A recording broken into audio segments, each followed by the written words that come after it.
Welcome to Flyover State of Film. We've been away for a couple weeks, and you played our stupid Christmas movie, a trivia game, hopefully, with a bracket. But we are here today to discuss 2019. It's been a while since I've seen my boys. And first on the docket, we have Brian Hurst of Hercules. You catch him on DVD Bunker with the rest of us. Have all been on DVD Bunker, minus TJ because he doesn't count. Next up on the docket, we have Yusuf Kanissa of Why I Love Movies. And, he's just smarter than all of us still in 2019. The glasses. And we have our Legion, the Ginger, TJ Dex. Just feeling the Flyers lose right now. Okay.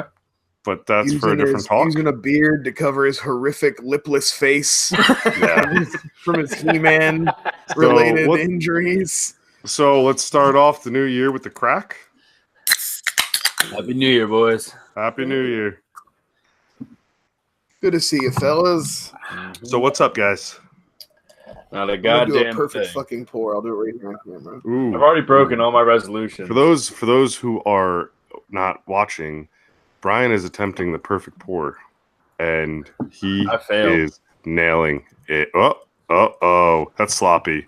John Taffer would shut you down. No, I wanted to look at that. That's a perfect perfect. head. Brian knows how to give perfect. head. Brian, Come on, Brian I know how knows- to give good head. We all know it now. I've displayed it on camera many times before this. There's nothing wrong with the little head. You need a good head. Delicious. So we're still in 2019 making dad jokes. And all right, so These I wanna people start- don't have uncles who make terrible jokes for them. Like they need us. That's why podcasts exist. that's why you turn to three white guys and a Puerto Rican Damn right. to get those type of hot humor. All right, so let's start off with some news topics that we missed in the last 3 weeks. I mean, guys, this is the longest we've been away from each other in like 7 months. It's tough. It was difficult. My bones It's started awful. to hurt. Yeah, it hurts. So First up, so I'm just going to run through some topics for you guys, and if you choose to talk about it, if you choose not, whatever. Also, one thing I want to talk about before that is you might have viewed in this time and last time, and I would like to thank J Neely for our amazing theme now. Yes. Something New theme that- music, and it's awesome. Yeah. Much more professional than the rest of the quality of our stuff here. Yes. We're taking steps. So thanks, Barry. I just want to do that on air before I forget. And now time for the news. All right. So Bird Box, meme or actual movie? Meme, for sure. Meme. It was a meme, right? Yeah, I That haven't movie seen sucks. either. Like, here's the deal. I didn't watch Bird Box, and then I heard Netflix put out a statement about people doing a Bird Box challenge that I have never seen and still never seen. I don't think it was a thing. I think the All Bird right. Box challenge was a Netflix ploy to get more people to watch Bird Box. Did you And maybe to actually start a Bird Box challenge. Did you see The Happening? Well, yeah. It's The Happening. It's The Happening. That's Just kind of what I they don't heard. act as That's what I dumb. heard about it. Yeah, they wasted a good bunch of actors. Sandra showed up, but that's about it. What baffles me about my that thing, you got movie is Sandy like, B. How are you going to waste Sandy B? I mean, she's easily wasted. But what baffles me is like the people that are defending it. Like, there's like legit critics defending that movie. That's at first I was like, yeah, whatever. People like dumb shit, and then critics on Twitter like, give this movie a chance. You don't understand. I was like, what the fuck Especially is calling happening? it better than A Quiet Place. It's like, all right, relax. And also the comparisons too. We understand it was a book before it, but also doesn't make it anything better than it. Like, it doesn't give it the pass. It's just okay. And then today I saw they dropped this is what the creature would have looked like. That's stupid. Oh wait, I And didn't see that. It was just like Everybody a who's like, concept Bird Box, design like, that they fuck you, watch clearly The Ritual. It was awesome. yeah. Was a ritual apostle. Next stop. Yeah. I'll give go. Netflix this before we go to next topics. They've done a good job in marketing it because people watched it. but doesn't mean it's fucking good. Yeah, but I saw a trailer. I don't know. This is off topic, but I saw a trailer for a pretty tight Mads Mikkelsen movie coming to Netflix called Polar. Yeah, I haven't seen the trailer, but I just saw a picture, and that's all I need. I was like, right. yes. Yeah, I mean, I saw the whole trailer, but I would have gone on a picture too. He has an eye patch. Yes. So. Also, eye patch. Does he just in things that revolve around messing up his eyes? Yeah, maybe. I don't know. That's true. Mads No Eyes Mikkelsen. Well, he's got another movie coming out where it's called Arctic around the same time, but it's a theater release, and he's fighting a polar bear, and he's stuck in the wilderness. And I'm just like, wait, which I've fallen for that before. What's that? Fallen for that before. That sounds like The Gray. I don't trust it. It's like The Revenant. So, all right, next, any of you guys view this Hellboy trailer that in the off season, which looked exactly the same?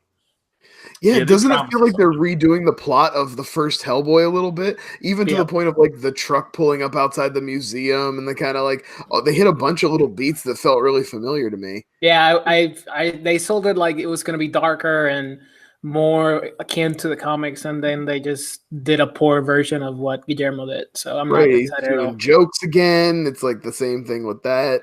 Even like Harbor looks like a cosplay version of. Yeah, this is the prosthetics. This is what I fear with it is it looks like a dime store version of recapturing the same thing at Guillermo del Toro, but most people didn't see the Hellboy, so when they're going to see this one, it's the Stranger Things connection, and they're going to be like, "Wow, I've never seen anything like that. It was amazing." But also, like when you cast someone like David Harbour, where you would expect to see a personality come out of him, you don't really see so much of a personality coming out of him, and then they're really buying into Perlman's got a lifetime career of acting through makeup. Harbour, we've never seen him do anything like that. Like, I mean, I would give it a roll, but should have just given Guillermo del Toro his fucking money. Yeah, it's like you told him no, and then he went and made the Best Picture last year. So how's that feel like? And I'm wondering if, like in 10 years, once he does 2 more films and gets nominated probably one more time. Does he get it? If this movie flops, does he get his third installment? No, not at all. That's done. You bring back Ron Perlman and you do the Logan of Hellboy movies. Jamie Lee Curtis can come back and get the Michael Myers thing going again. Guys, that's like the Spawn. Another topic I have for us. That's the Spawn confusion. That'll be like trying to read back into the '90s Spawn again. And we can talk. You mean the joyless segue, Joe? Let's talk about Todd McFarlane's 53-year-old, but I know 17. I know what kids want ass. Yeah. Well, if John Leguizamo's not coming back, I don't want it. All right. Well, we all know you love the pest. Like, I collected Spawn. I had all the comics. That movie came out, and I literally my Spawn collection goes from 1 to 70, and then there's a dead stop because as soon as the movie came out and they started to try and retcon the comic to fit the movie. Why? And now you're having Todd McFarlane, who's never directed anything except maybe that Korn music video, which is basically an animated short. Yeah. No, man. But why is it appealing if it's like, this is going to be joyless? Because people like dark stuff. If you want to see something cool, if you want to see something cool with Spawn, go watch the HBO show. That was good. Cool. That's badass. That's how Spawn should be seen. Wasn't this announced right after when Deadpool came out, Rated R, and Logan hit, and literally all the Rated R this was announced, and then now it's getting pulled, and you kind of missed. It's when Angry Birds came out. I know, Brian, you're a fan of it because you have a child. I like Angry Birds. That's great. But it definitely missed its mark when it could have came out when it was a huge... Right, the timing, because of how long it takes to make an animated movie specifically. Spawn should have came out in 2009, which we'll get to later. But I'm on my segues today. But I have 2 more things, and one I want a yes or a no, just from...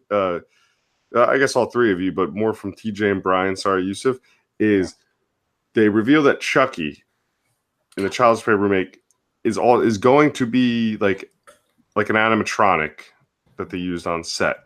Does that make it more appealing or still the same thought? Because for me, I like a good practical effect and everything, but it doesn't change the fact that I don't want this. You know? Okay, I didn't do anything for me. So it's not Okay, guys. So they're using So actual. it's not going to be CGI. effects. It's going to be a practical effect. Cool. No. Cool.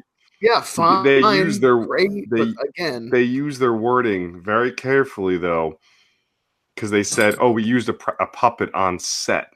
Hey, I still think there's gonna be heavily CGI'd. Tight. Hey, that's my guess. But don't anything on Men in Black 2? You mean 4? But I was telling my wife, to me, this is Men in Black 2. I never saw the other sequel, so I'm like, I'm back in. I'll watch this. Men in Black. Those two got chemistry. Hemsworth and Tessa Thompson, they got chemistry. I like that. Yeah, it looks fun. Ragnar was fun. Cool. I'm on board. I saw the Anything else Detective Pikachu trailer again, guys. It was awesome. Guys, the most anticipated movie of 2019. Anything else in the news that happened 3 weeks ago that anyone would like to talk about? No. Nothing. Right. Hey, the guys. The Obviously, I would think nothing I can think of. Oh yeah. The Golden Globes happened. It was really funny. Wigs and Teeth won. Yep. And Twitter hung himself. Oh, yep. I literally saw somebody, like, one of those polls that was like, who did the biggest transformation?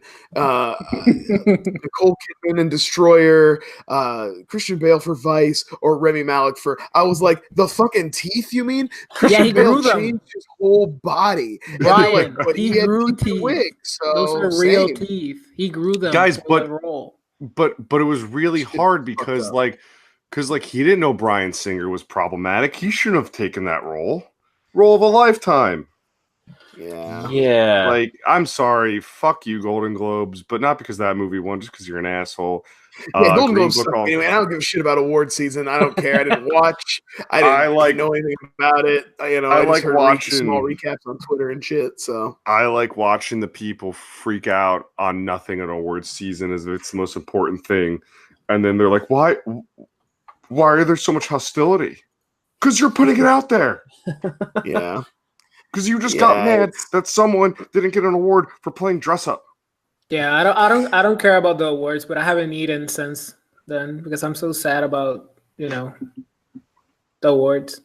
Into the Spider-Verse should have won. That was a cool one. Yeah, Into the Spider-Verse one. That's good. I like that. That's true. That's a cool one. It's gonna win the Oscar for sure. Regina King won. That was cool to see. Yeah, I love that movie. That movie should have fucking won the Golden Globe or literally any other movie. Like our podcast should have won the award over Bohemian Rhapsody, but Green Book. Green Book just seems like a movie like baby boomers love. Oh, Green Book. It's one of those like make you feel like, hey, it's okay if you're a racist, because sometimes black people aren't great too. And it's like, no, man, we don't need movies like that. Four white guys. Look at this guy. He was a little uppity to you that one time, so it's okay that you're a huge racist piece of shit. Like, no, man, that's not. It's a baby boomer film. It's one you can go home and like over the break, parents were like. Not parent. My uncle was like raving about it. Yeah, that's I think the same thing with The Mule. I was watching the box office thing over from Screen Junkies about the holidays, and they were talking about how The Mule like had a low opening weekend, but because it was out over the holidays and old people were going to see it and shit, it's made like amount of money. It's not like burning up the box office or anything, but based on it's had good legs because of just like old people having shit to do. And that one's true about a white guy being racist, so Great again, they love that shit. Not Green Book, but something like The Mule. I also think of so many people of that generation also being like, I don't want to go see any of this stuff. Yeah. And then Clint Eastwood is in something, and they're like, well, I'll support him. So they go out with the wrong intentions. I remember his interview with that chair. It was really good. When did that happen? Was that in 2009 that he interviewed that chair? That was 2012 election. Oh, well, did anything happen in 2009? But that was like, I remember after it was like, yeah, I didn't really know what I was doing. That was the segue. Guys, the segue. So anyway, Mr. Segue here. We want to talk about, since it's 2019, we want to go back 10 years and talk about the films of 2009 and some of our favorites and some pieces of shit. Yeah. I want to start with TJ. Oh, what is your favorites and other ones you'd like to talk about of 2009? Oh yeah, let's set it up. Are we gonna do favorites first? How are we gonna do it? Best, worst, just whatever. Overrated? You could just I have talk. a little bit of everything. No, yeah, I've been everything too. Favorite. Why don't we just run through favorites? Start with the shit you love, baby. Oh yeah. Oh fuck yeah. So going back, it's crazy. 10 years going back, and Joe suggesting this, and or I'm sorry, you said suggesting this and going back. It was Joe. Was it Joe? Yeah. Yeah, but it's fine. Yeah, but one of my favorite movies that came out talking like practical effects, which actually not a lot of people liked, was Spike Jonze's Where the Wild Things Are. It's one of my favorite books growing up. They kind of expanded into tons of practical effects with the puppeteering and stuff like that, and people in actual costumes and stuff like that. It was definitely a good looking movie. Oh, it's a great. I mean, yeah. I mean, you can give and take if you like it or not. I mean, for me, I enjoyed it a lot. Yeah, it's so power. I mean, it's the book. I mean, that was my thing. The tone. I was like, damn, the tone of this is. Yeah. I'm just like, I mean, if you've seen Spike Jonze stuff before, from his music videos, to skateboard videos, to movies, the guy has is definitely Jackass. That's a big dude. Yeah, he has his tone and stuff like that. Another one for horror, Drag Me to Hell, was a big one. Yes. Yeah, that I enjoyed a lot. Now, see, I've heard that's terrible, and I've never seen it. Now, three of you all never seen it. Wait, you've never seen Drag Me to Hell? Because there was a similar one that came out around this time that had Katie Holmes in it. What was that one called? Do you remember? Oh, the Uninvited? Maybe. It doesn't matter. But I know I've never seen that's the Sam Raimi joint, right? Drag Me to Hell? Was it Sam Raimi? Yeah. Brian, you gotta jump on that. I thought that would have been like your fucking movie. Drag Me to Hell is awesome. Yeah, it's fun, and it's a weird... like it's one of those movies that you can take it for just a horror movie, or you can see like the subtle messaging that they're trying to do. It's definitely that cheese. Oh yeah, you know? And it's just like one of those things. Like you get those good performances from everyone in the cast, and then it gets compared, like Brian was saying, like to The Haunting in Connecticut that came out the same year and stuff like that. That movie was garbage. Yeah, so it's like it unfortunately gets stuck in. Particularly bad. Yeah, Brian, it gets like sucked into those things. And then my last and final great one, which is also give or take if people like it, was Push. I enjoyed Push a whole lot. Fun. Yeah, Chris Evans and Dakota Fanning. It was a graphic novel, I believe, before that, but it's like one of those movies that just like came out of nowhere. Also, like none of these I saw in theaters other than Where the Wild Things Are. So like I saw them on. I think that's what's great about doing it 10 years later. If you have time to catch up with stuff that you know. That's the thing about the Oscar season or Golden Globes. Yeah. There's so much shit that's nominated and people are talking about so much shit I haven't seen. So I could barely even weigh in. 10 years later, though, I've gotten around to a lot of it, you know? Yeah, fun fact, the director of Push is the director of Lucky Number Slevin. Oh, get the hell out of here. Really? Well, wow. Yep. Bang. There you go. Okay. Wow, it's his night. Yeah. He's a regular old... I guess 2019 is the year of the Slevin. What's his name? Paul McGuigan or something? Yeah. The movie you were talking about is Don't Be Afraid of the Dark. Oh, okay. All right. Had to look it up. Yeah, well, those are the three good ones from 2009. I mean, I gotta watch Push. Yeah. What do you got, Brian? I've never seen it either. What do you got, Yusuf? Oh, wait, I got my list here. Well, actually, I selected Moon. That's the directorial debut of. Moon was on my list too. Yeah, that's Duncan Jones sci-fi about a human. It's still his best movie, honestly, right? Like that's his only good movie in my eyes. I mean, Source Code wasn't terrible. It was all right. It really took no time crimes. Am I right, there, Yusuf? Yeah. Warcraft. But it's I don't know. Yeah. And guys mute. And Mute, that was just the Amish in Blade Runner ripoff. I was gonna say, maybe had Blade Runner 2049 not come out like 6 months before that and totally killed it, I would maybe have liked Mute a little better. Maybe. But there was a lot of nonsensical things in that movie that I don't think I would have even liked it. But Moon on the other hand. But Moon excellent. On the other hand is great. Like it's one of the most original sci-fi stories that I've seen in a while, and it's very you can notice that it's a low budget, but they used it to their full effect. Like it's one of the most creative robots, and I think it's one of the best robots since HAL and all those stuff. Like they didn't go overboard, but the voice of the voice of Kevin Spacey really works for the robot, and just the use of the emoji faces is fantastic. Yeah, that's what Sam Rockwell should have been. Won for. Not he carries that movie completely alone. Well, it's a great sci-fi movie, but it's also a very like small kind of human story of like coming to terms with what life is and what humanity means, and so there's like a lot to it beyond just being kind of a fun, cool setting, and like you said, good world building, and like every good sci-fi movie, it has Benedict Wong in it. Yes. Moon over 2001. I've seen it more. I think it's more watchable. I'm not a big fan of 2001, but I try not to argue. I know people really love it. Yeah, it's of its time. Well, like Yusuf was saying, it had a great use of its budget, especially for the ending or last 25 minutes. It's like a great use of having a small budget and saving it for an amazing. When indeed it, yeah. And also, it asks the question of what is to be human, and if memories and connections to other humans is enough to make you a human. Since that's self-realization. That's a cool. My second one that I selected, and it's half because I really like the movie and half because it's a sentimental pick, but it's Zombieland.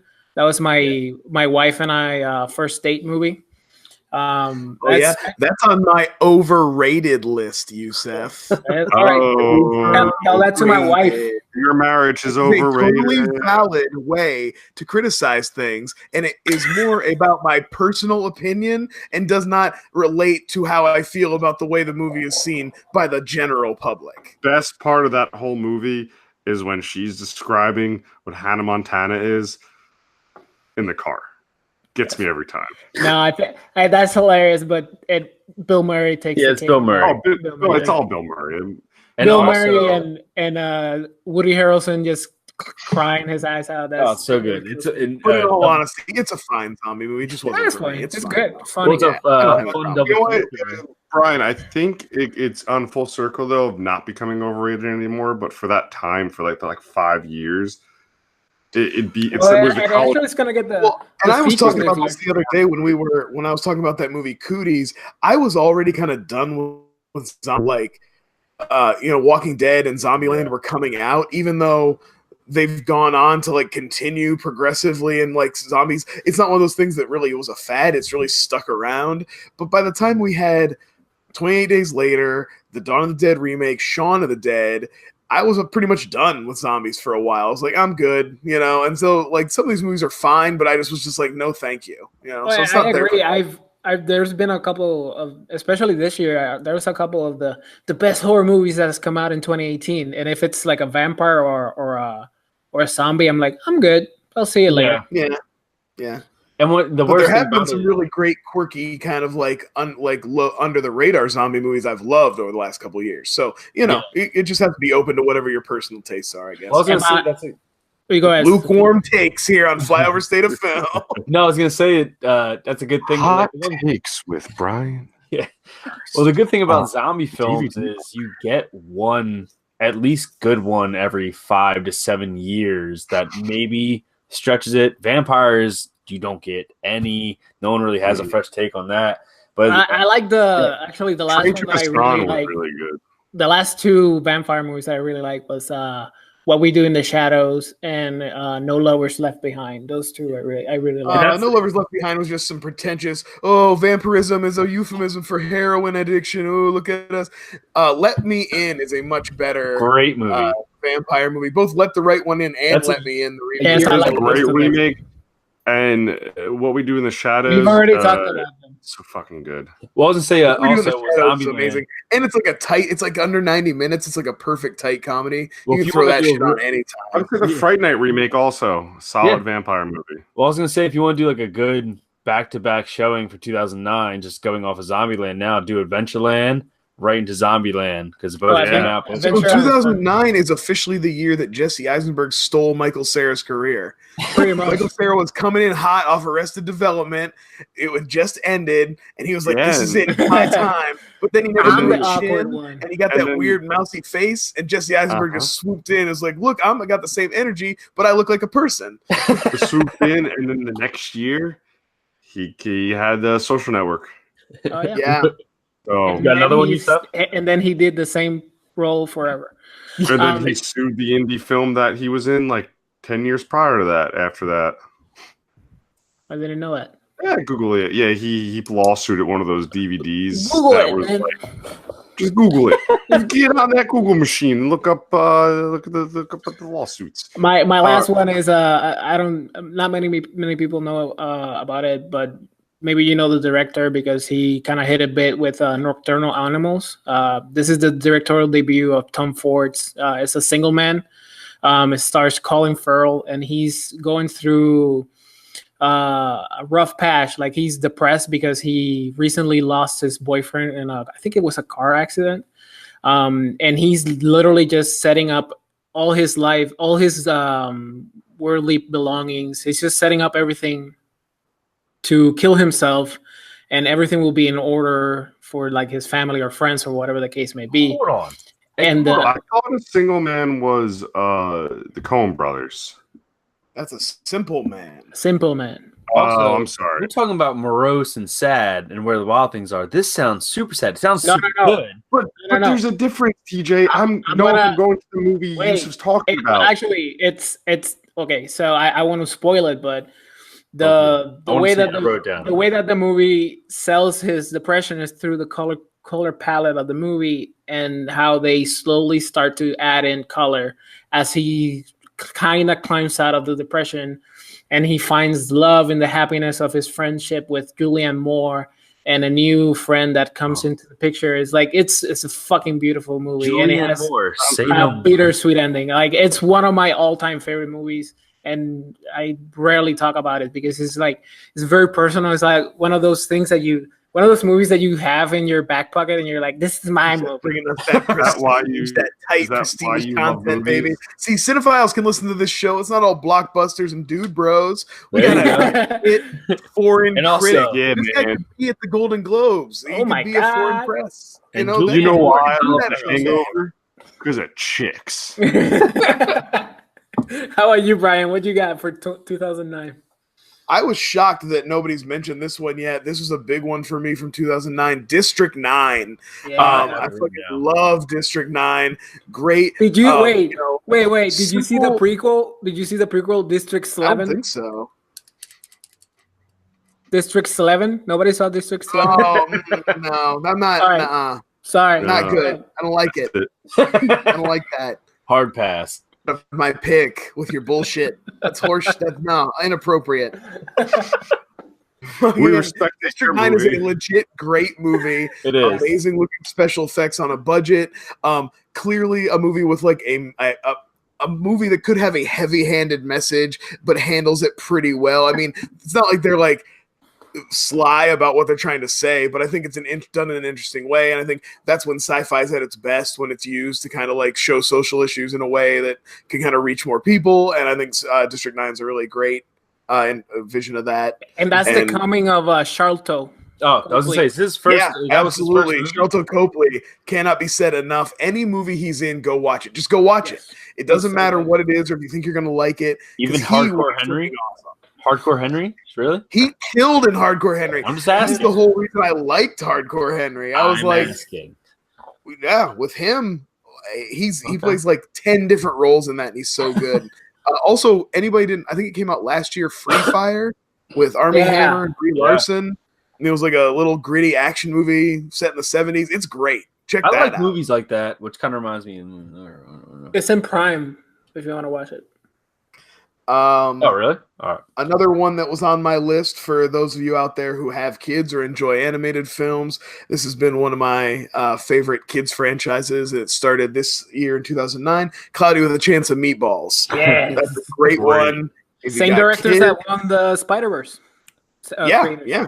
21 Jump Street. And great, Lego just movie. real fun animation style, great comedy. Fun for the whole family on that one. So Great. that was Bill definitely Hader- made my list. Bill Hader is super funny in that movie. Yeah, Yeah, Bill Hader's really good.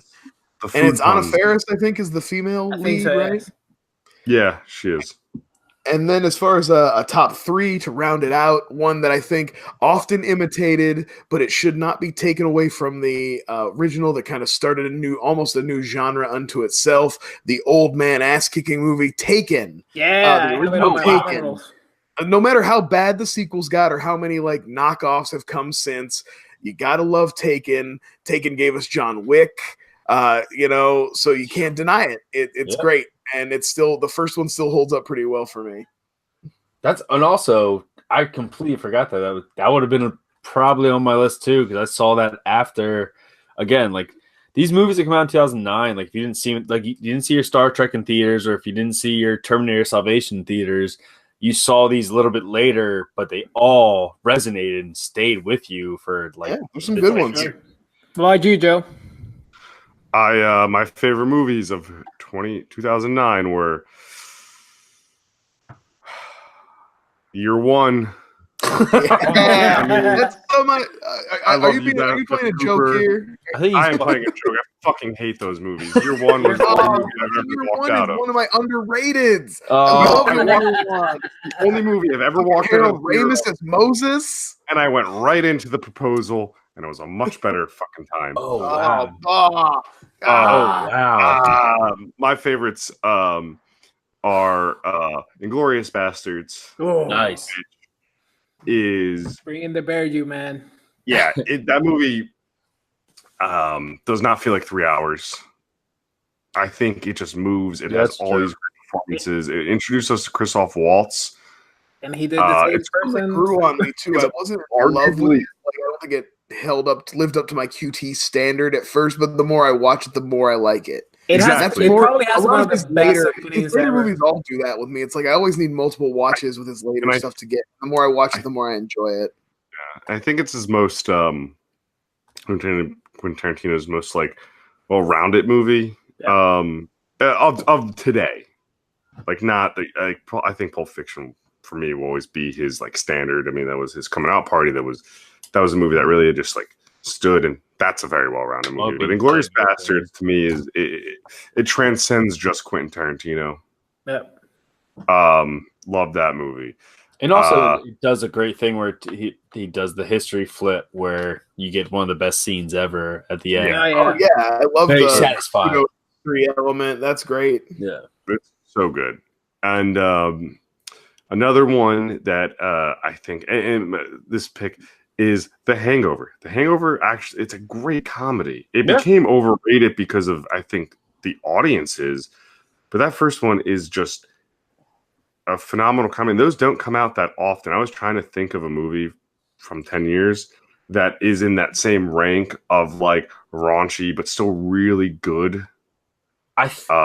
And one that people actually still remember. Yeah, it suffers from like The Hangover. What's one that's held on? That's like a comedy that people still talk about. Every few, every couple decades. Like to me, it's like, and they don't. Bridesmaids is maybe the next big one after Hangover. Like, Bridesmaids would be in that category, but that was still several years after The Hangover. Oh, absolutely, yeah.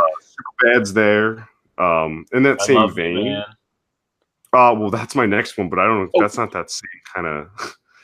I Love You, Man. Oh, sorry. Go on. I'll say The Hangover suffered from saturation of everyone with the jokes and Mike Tyson singing Phil Collins, and just like by a week in, if you didn't already see it, you were probably sick of it because everybody talked about it for that short amount of time. It's like, Jesus Christ. My thing with The Hangover was like, I didn't mind it. It's fine. I didn't have a problem with it, but it felt like everybody who loved it were all the people who had never seen an R-rated comedy before. Yeah, fuck you, Joe. You've never seen an R-rated comedy. Who thought it was just so outrageous and so raunchy. I was like, have you not seen like an American Pie movie? Or like, I mean, just like anything. It's not like it wasn't groundbreaking enough for me, but like I get why people liked it. It just wasn't groundbreaking. it was a sneaky hit though, and I think that's why people remember it. It had I one of those actually things love Todd Phillips. Old School's one of my faves. Like I love it was Old School. just like something like an Old School or a Road Trip. It had that same humor, but he also did what he did with Old School, where he put like that heart into it, and that's why those movies all work. Yeah, that's why people liked American Pie when it came out. And but talk about heart. I Love You, Man. That one has heart. So I Love You, Man, which TJ, I'd actually say is such a different comedy than something like The Hangover because it's not a gross out. It's a rom-com for about bros. Romance. It's a movie that came out 10 years ago that I can't believe it came out 10 years ago. That to me seems like it came out a week ago. Yep. It's still so fresh and funny and likable. And it's the movie that I throw on when I'm feeling down. That's always been that's become my movie to throw on. I'll compare I Love You, Man to a movie that that went into deep into the Elite Eight in our last episode. Elf. It came out not so long ago. 10 years does sound like a long time ago, but that movie's going to stand up for years ahead of time because there's nothing out of bounds. It's crazy grounded. Well, it's one of those. It's exploring a side of being a man that's not really touched on a lot in movies because, like, the kind of toxic. It's like anti-toxic masculinity because it's about men's affection for each other. Yeah. So it kind of stands alone in that. There's not a lot. It doesn't have a lot of like competitors. It's just I don't have many friends. I gotta find a friend, and the humor in that. I mean, there's things we could all pick holes, you know, in it. But to me, that's a perfect harmless comedy that you still get some of those like sex. Like even like Jon Favreau, just the small scene, just like him and his wife, just like those small little things and those type of comedies that came out 10 years ago, just perfect. I think that director, because that was like right after Iron Man. I think that director called in. I watched the special features. I called in favors to his director buddies, and there's like random director cameos like that, like Jon Favreau and shit like that. Think they do it for free? What? Think they do it for free? Probably low, like the minimum scale. Like they have to get paid legally because of unions, probably, but they do it for scale. Like, I just do wish a more round of worst of 2009 too. God, I should rattle off a list here. This movie this year had a fucking stinker of movies. Oh, I gotta say, I'll take first crack. X-Men Origins Wolverine is just a terrible, fucking atrocious movie, it's the worst X-Men movie, which is saying something. That is a high bar because there are some terrible ass X-Men movies. Brian, what are you talking about? To be the worst one. That's the real Deadpool. I don't. Brian, I don't appreciate your negativity because people work hard on that movie. Yeah, you know, I know you can't.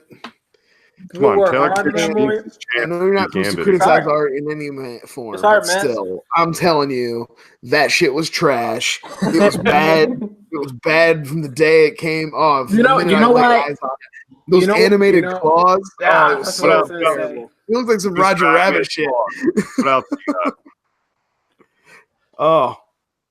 Do you have any other? What I will say, this kind of falls. This isn't a bad movie, but it almost falls into my overrated thing. Can I real quick just drop another one in here?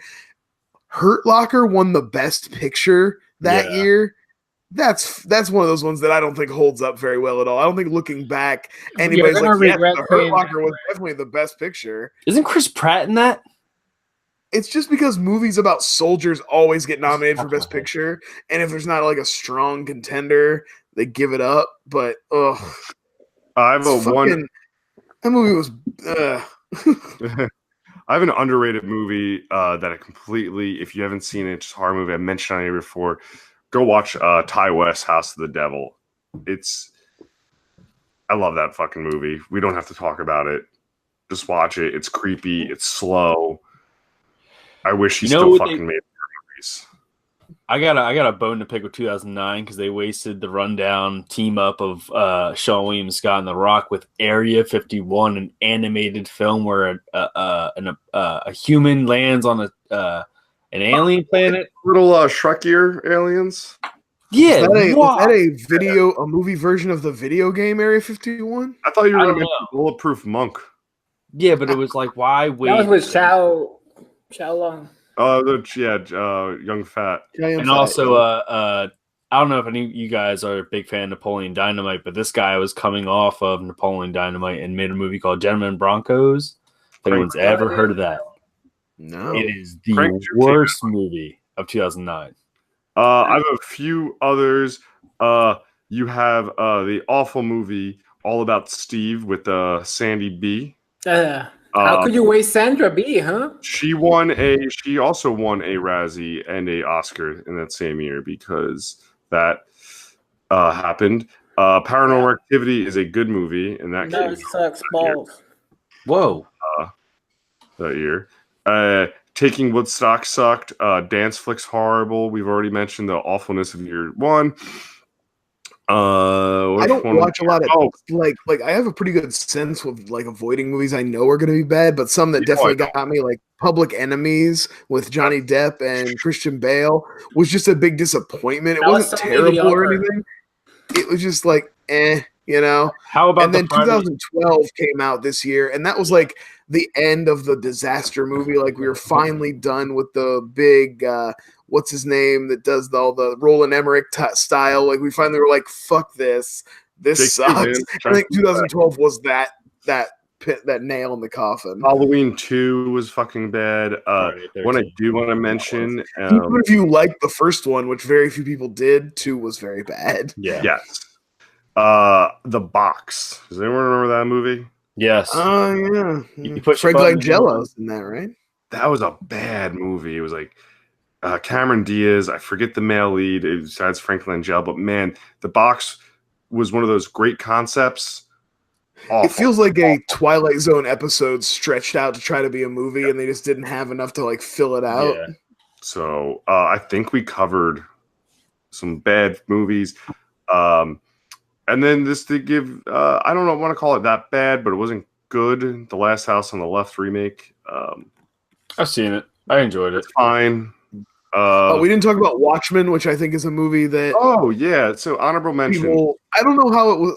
I never have it's hard to for me. I think generally it's received pretty well, but I know like in kind of like comic nerd circles, it was kind of 50-50. I always liked it. I always thought it was a pretty good, adaptation. So we have Up. And you mentioned the Star Trek 2009, which I think was a good reboot. Yeah. One that's remaking its waves around. Again, I see it on Twitter pop up every now and then. Jennifer's Body is being more appreciated today. It's fine. What I want to mention, and welcome to the Nick Cage Hour again, is Knowing came out that year. Now, Knowing is a movie that Roger Ebert praised. Knowing is fine. A genius can be wrong too. It's not that bad. It's subjectivity. It's fine. Give yourself a favor. Dip into the cage of 2009. Thank you. That's been your Cage Hour. Hey, I'm sick of 2009. Let's leave 2009 behind and move on to something else. All right. Well, get ready to get lucky with number 7.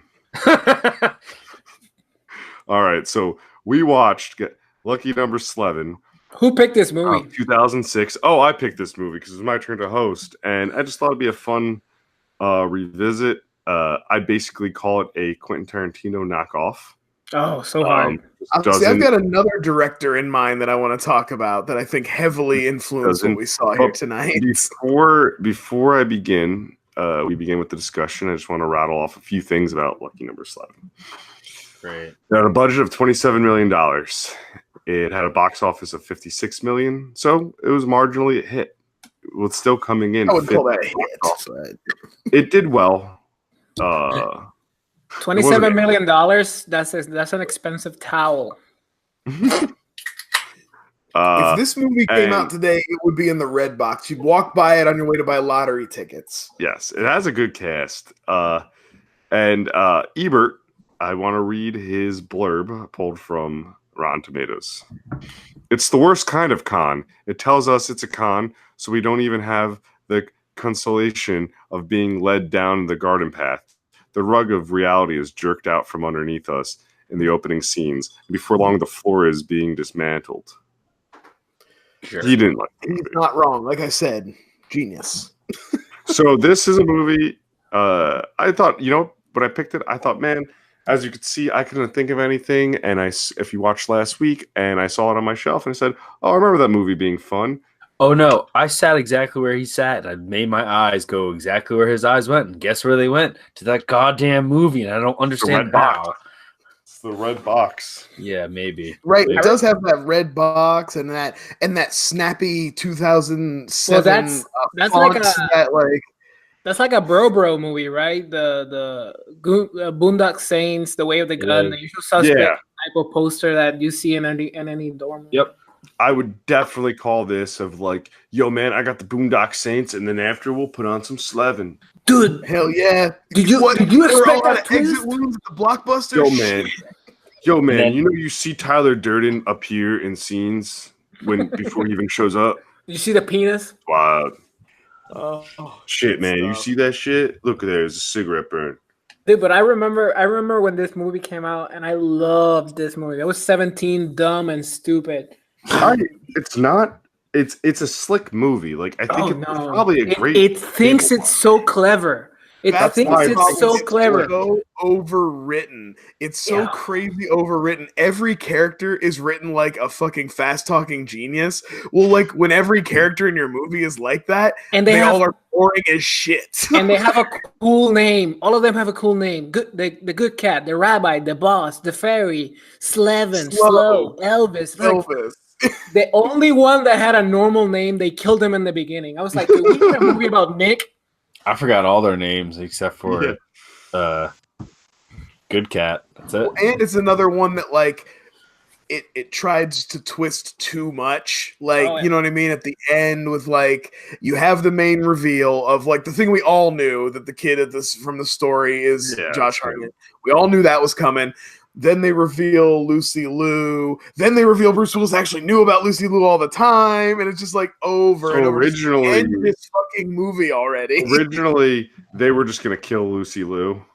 That was a smart thing to do. I like that, and don't explain it. You don't have to have a scene about it. Just be like, she had to die. And test screenings were like, yeah, that's not gonna fly over well. I must have been one of the test screens. I got upset. I was like, God damn it. I loved her. Lucy Liu is like a psychopath, right? She's like super cool with the situations she's in. She's like, you have to kill the fairy. Okay. She's all about it.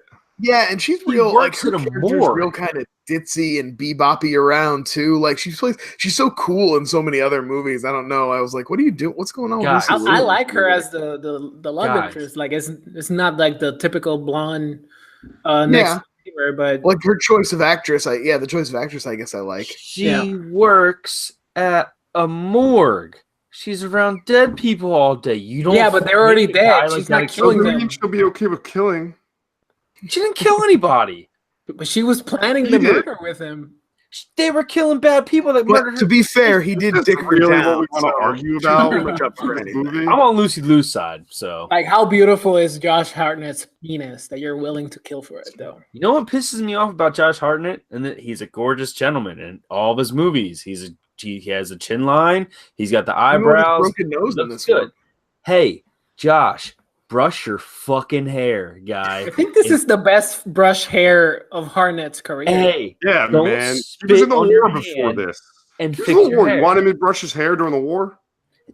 Hey, the faculty. He's like, come on. Okay, if you're not going to put up with the Josh Hartnett slander, you mentioned Tarantino. Can I say the director that I thought had the most influence on this one? Yeah.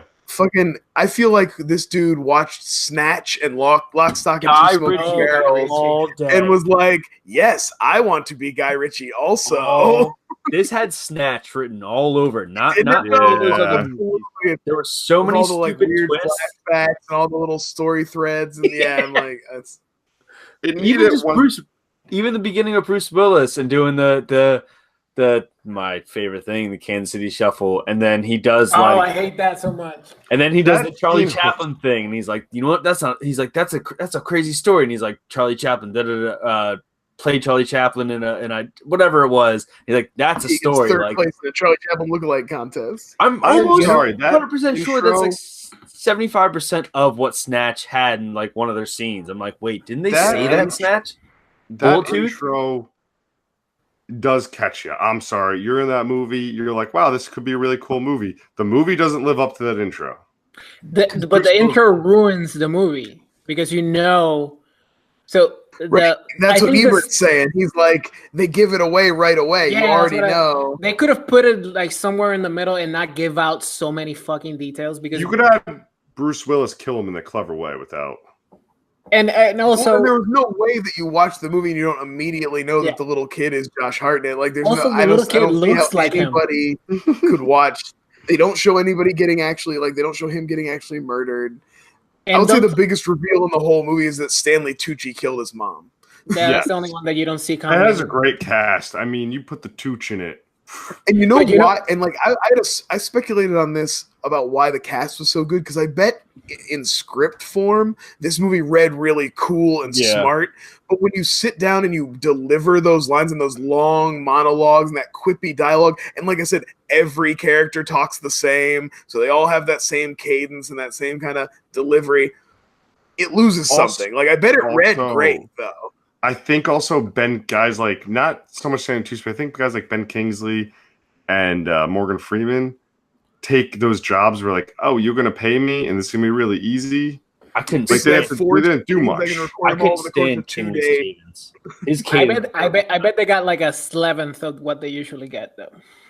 Well, the best part about it is they wait. So, like Brian was saying, to build on that is, every character was the exact same, but they did something great with Slevin at one point where they gave him atraxia, or he said he had whatever that thing was, where it's like almost like that. They gave him a reason that he talked like that. The reason he acted like that. Give a shit in those situations, and I was like, that's cool. But then I'm like, wait, everybody's like that. And I'm like, right, well, but why does everybody talk? Yeah, even Lucy Liu and like Ben Kingsley shouldn't have been out slick talking. No, like a couple characters. What the fuck is Ben Kingsley's accent? That's what I'm saying. Most distracting thing. Literally asked that in every Ben Kingsley. It was supposed to be like there was. I think it was just supposed to be like bad Israeli New Jersey. I'm almost 100% sure he used that for the Mandarin in Iron Man. I will say, did anybody a fan of 2003 House of Sand and Fog? And it's a good remember movie. That Jennifer Connelly movie? Ben Kingsley suicides with a bag over his head in that too, so it tapes it shut. So I just at the end, and then also you have Bruce Willis and a special watch, so that was bringing Pulp Fiction things up for me. Oh wow, okay. At the end, he gives the watch back to Slevin, and I was like, "Where did you have that watch, Bruce? Was it tucked up your ass?" So after all this, the Rotten Tomatoes blurb, like before you read the thing, it just gives you a little blurb. Critics' consensus. Trying too hard to be clever in a Pulp Fiction kind of way, this film succumbs to a convoluted plot, overly stylized characters, and dizzying set design. That's Try hard is definitely something I was thinking during this movie. Sure. But you know what? One of the things that I truly hated about this movie is like the constant use of Kansas City Shuffle, right? Kansas City Shuffle, Kansas City Shuffle, Kansas City Shuffle. And when I fucking Googled it, because they kept saying it, I was like, I'm gonna Google this thing. They're not even using it correctly. They're saying like you look to the left and then I'm in the right and you didn't hear me walking and I break your neck. That's the Kansas City Shuffle according to Bruce Willis. But the actual definition is a con that depends on the mark actually knowing it's being con and guessing incorrectly the outcome. So like Ocean's 11. So that's why it's called Kansas Ocean's City 13. because if I ask you where is Kansas City, you're gonna obviously say Kansas, but it's one in Missouri too. So I can say no, actually it's in Missouri. Thank you. I did not know that. Like TJ just said, like Ocean's 13, like how fucking Al Pacino did. Like he was like, I'm being conned, but it wasn't the outcome. Exactly. That's the Kansas City Shuffle. By the way, watch Ocean's 13. It's really good. Has anyone ever watched Ocean's 11? Although I am planning on seeing Ocean's 8. I just haven't gotten around to it. Okay. It goes 11, 13, 8, and 11. 12, and 11. And then Ocean's 11. Guys, I think I still stand by a recommendation. I think this is a fun movie to watch for the podcast. Hey, there's definitely certain people that'll love it. Like, there's definitely an audience out there for this movie. Hey, guys, I enjoyed it. It was fun for me. It's not that bad. It's a fun watch. Like have you guys ever watched? This is a USA watch. This is TNT on a Sunday. My dad's gonna be like, "Hey, did you see this? It's great." Yep. Have you guys seen Magnificent Slevin? Pretty good. The new one or the old one? Although, how about Slevin Pounds? Although, too sad. Slevin Samurai. Although I did think audibly, because I kind of forgot the twist of the name. Did kind of audibly think, "Fuck you," about the horse. It's the name of the horse. No one would ever find that in research. That was the horse, like 1982. Oh, that conversation. Witness. You know why the third act really sucks? Is because they over-explain what they already over-explained in the beginning. Thank you. So you're like, why are you telling me what you already told me? Where did that detective come from Jackie Brown? Like, hey, buddy, here's the entire plot. Entire story again. And also, I haven't been on camera at all in this movie, but I just came out of nowhere. What's up? And you're like, wait, that's the guy from Jackie Brown. And everyone's probably like, oh, Quentin Tarantino. Dope. Oh no, the reveal of the last Robert name. Forster? Oh, Culebra. Yeah, Bad Dog. And Bruce Willis is good cat. You get it? We're so fucking clever, man. Also, man, yeah, this movie's just. You know what this movie reminded me of with the writing? Anybody here a fan of Rian Johnson's Brick? Anybody like that movie? Yep. Yeah. It's like that. It felt like that to me. It's a movie where like every character is written to be the smartest person in the room. So like, and that's what you can't. JGL. There's nothing interesting about two people interacting like that. Like I need a dynamic. Where's the dynamic at? How does the power structure flow when both people are always one step ahead of the other one? Like the only one that wasn't smart was literally called Slow. Right. And it was Bubba with fake teeth. Slow-mo. Oh, like, why'd they give him fake teeth? That bothered me. There's a lot of sandwich eating in this movie too. Should we get into the ratings? Oh, I'm gonna give it a Slevin. Out of Slevenly Slevin. For me, it would be a 7 out of 10. Oh. Yeah, I think it's like a 5-ish. Probably like it's enjoyable, but my thing is like you could recommend this to somebody and somebody will enjoy it, but there's also like 10 better movies they should watch instead of this. Yeah. So it's hard for me to even be like you can recommend this because there's like Smoking Aces. I could settle on a 6.5 probably. Stick to your gun. You said 11 out of 10. I was gonna go 6.7 out of 10 because as right as Brian is, there are better movies to watch. Those movies need your 100% attention. This movie, you could take your eye off it for 20 seconds, a minute, 10 minutes, go take a piss, a shit, whatever you want to do, and you come back and still get it. Convoluted, like don't worry, you're not gonna miss anything because they're gonna fucking explain it. Do yourself a favor. Do yourself a favor. Go and watch The Core, and you'll have a better time. I was gonna say I had a recommendation if you like fucking Josh Hartnett and you like seeing him team up with old actors who don't give a shit anymore. Hollywood Homicide is the one you need to go find. Fucking Harrison Ford, baby. 30 Days of Night. He's in the interrogation room and he like rubs his ass on a mirror. He's having a good time in that one. All right. He's putting way more effort than Bruce is in Slevin. That's the truth. You think Bruce is giving any effort in hell no, in Glass? Like I said, this was a Red Box movie. This is when I knew he was turning the corner. I was oh. You think Bruce Willis is giving effort in Glass? I don't know. In Glass, I hope. You know? No. Not what you hope. I don't think he's giving shit in Glass. Okay, but here's the thing. The character of David Dunn in Unbreakable is is such a blanket kind of like melancholy hangdog. You know, his voice barely ever reaches a register where you can hear it. Yep. So it's perfect for current Bruce Willis level of energy. He can literally walk through this movie, and it's appropriate to the character. He grew out a beard, so that's effort. Yeah, he's got a scraggly beard.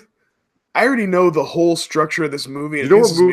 Trailers have totally given it away. I don't know what the finale is going to be like. I don't know the ending, aside from the fact that what's her name, Sarah Paulson, is going to turn out to be a villain. Oh, spoiler alert!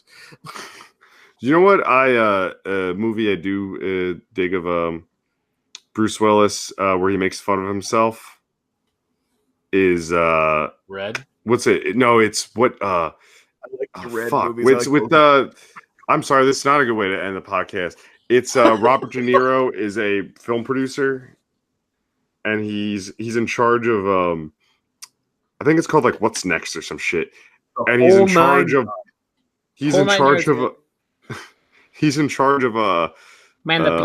overseeing Bruce Willis, and Bruce Willis like refuses to shave his beard because he's like a Hasidic Jew in the movie as Bruce Willis. It's a pretty funny bit. Those were in Lucky Number Slevin. But whole 9 yards is great. Even though I told 10 yards is a piece of shit, but fun. He likes moves and numbers. Great recommendations here, ladies and gentlemen. Guys, this has been an excellent episode. How do you guys feel about this? Yusuf, what is your pick for when you host? So normally we don't do current events picks. Like I don't think nobody was clamoring for Lucky Number Slevin or Fear and Loathing or Troll, but this time I'm gonna ride that content wave, that trend, and I'm gonna recommend Punisher Warzone. Since Punisher's coming out this week, I'll take any excuse to rewatch Punisher Warzone, baby. So we're gonna rock it with Punisher Warzone. Love that. Mm-hmm. Get on that sweet tent. Get that tent going. All right. Now, TJ, where can the good folks find you? Yeah, you guys are obviously on Movie Squad now. You guys listen to us on Stitcher. We're on iTunes now. We were on iTunes with DVD Bunker. But you guys can find us there. I'm at TJ Dex on Twitter, and Happy New Year, guys. Glad to have you back for season 2. And Yusuf, where can the Why I Love Movie folks find you? They can find me at whyIlovemovies.com. I recently revamped the. Recently, yeah. I have now pictures and things and possibly really merchandising in the future.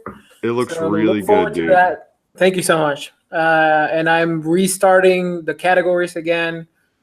Today I posted Classic Tuesday, The Apartment, Billy Wilder Kills It, Jack Lemmon, Shirley MacLaine. And tomorrow I'm posting The Game.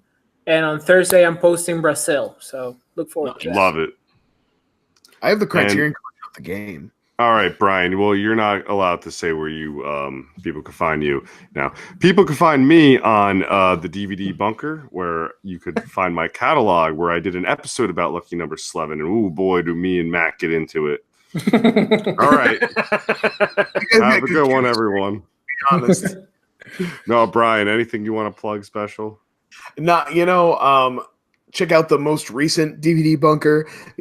Our old buddy Jack Shipley came on, and we talked about the 90s classic and my personal favorite comic book movie of that era, The Crow. Totally holds up. Fucking iconic. It's so good. So you can check that out. That's the most recent episode. A little programming note for the Bunker. If you're listening to this, no new episodes on the horizon right now. So probably a brief hiatus. I'm not saying it's not coming back, but I just don't have any plans right now. So once I get some episodes recorded, you'll probably hear from me again. But feel free to go back through 70 episodes of content and find your favorite movie and check it out. Gross point blank. At Hercules, always. Hell yeah. And you can find me at Twitter on Chandango1. I'm probably just being mundane about something. All right. Well, that was our episode. Fights. I'm trying to pick fights all and over. And if you made it all this way to the end of the episode, I'm usually just fucking with you. Bye. Really don't care. Bye.